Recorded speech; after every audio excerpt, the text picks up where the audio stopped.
Humanity was shocked by their terrifying appearance when they first met aliens. However, this demon-like extraterrestrial not only provided humans with the most advanced alien technology for free, but also cured all diseases and transformed Earth into a utopia. Humans called him the Superlord and enjoyed everything he brought. But soon, the scientist Jack noticed something was wrong. He discovered that since the Superlord's arrival, human technology had stagnated, with no new inventions or creations. He hurriedly reported this finding to his supervisor, who surprisingly didn't take it seriously. With alien technology, humans no longer needed to invent or create. The supervisor also told Jack a strange thing. The Superlord wanted to take one of each Earth species back with him. Jack urgently asked why, but the higher-ups said they weren't clear either. This made Jack even more puzzled. To figure out the Superlord's true intentions, he started reading numerous books and finally made a startling discovery. The books had long recorded the Superlord's previous visits to Earth, but humanity's ancestors called him a demon. Had he done something terrible to Earth before? At this point, Jack's girlfriend told him the Superlord was hosting a banquet the next day, inviting leaders from various countries, and she was on the guest list. Jack immediately asked his girlfriend to take him along.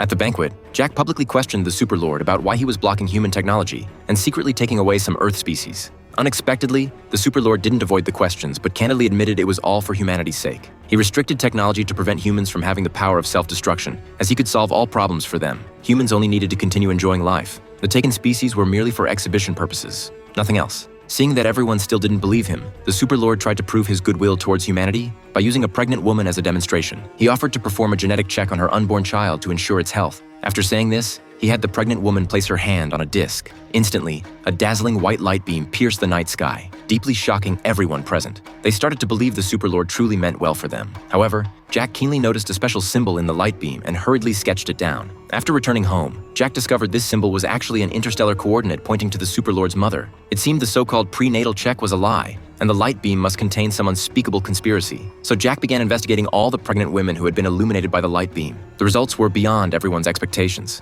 The children born to these women all had superpowers. Moreover, these children would regularly gather together, raising their hands towards the sky with a blank stare, chanting the name of a child. At this moment, that child was telekinetically bringing over a pitted Earth model. Could this be foreshadowing Earth's destruction? Almost simultaneously, the Superlord formally announced the final moment had arrived. He pleaded with humanity not to condemn them, as they were merely following orders from a higher civilization. They were tasked with helping humans evolve to a higher level of consciousness. Over millions of years, countless planets had completed this evolution, and now it was humanity's turn. From now on, human children would no longer belong to humans, and no more children would be born on Earth. The remaining adults would be the last generation of humans on Earth, free to arrange their remaining days as they wished, without any interference. As soon as he finished speaking, the children floated up into the air one by one. Parents tried to stop them, but were powerless. Even more desperate, all the unborn babies in pregnant women's wombs suddenly disappeared. From then on, there was no more laughter of children on Earth. The countdown to humanity's doomsday had begun.